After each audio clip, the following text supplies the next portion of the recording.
धुळे जिल्ह्याचे माजी प्रथम महापौर भगवान करणकार यांचा शिवसेनेत प्रवेश झाल्याने शहरातील असंख्य कार्यकर्त्यांसह त्यांचा मोठ्या उत्साहात सन्मान करण्यात आला।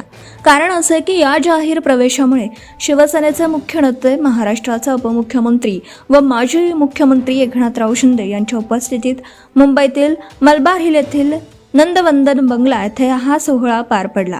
यावेळेस राज्याचे पाणीपुरवठा मंत्री गुलाबराव पाटील, परिवहन मंत्री प्रताप सरनाईक, आमदार राजन साळवी, प्रवक्ता शहानी यांची धुळे लोकसभा संपर्क प्रमुख भाऊसाहेब चौधरी, शिवसेना महानगर प्रमुख संजय वाले, उपजिल्हा प्रमुख समाधान शेलार आदींनी सत्कार केला।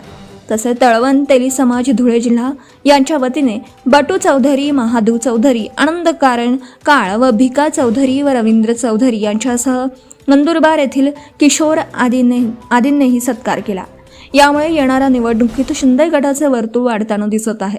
कारण अशी की भगवान करणकार यांचे लोकप्रतिनिधी व सर्वसामान्यांचा संपर्क मोठा असल्यामुळे शहरातील गल्लीबोळात त्यांच्या सहकार्यांची मोठी साखळ असल्यामुळे येणाऱ्या निवडणुकीत शिंदे शिवसेना मोठ्या जोमात दिसेल असं चित्र दिसत आहे। म्हणून येणाऱ्या पंचवार्षिक निवडणुकीमध्ये भाजप, शिवसेना व अजितदादा गट यांच्यात मोठा सामना रंगेल व येणाऱ्या निवडणुका स्वयंभू असतील असं देखील बोललं जात आहे। Subscribe now and press the bell icon. Never miss an update.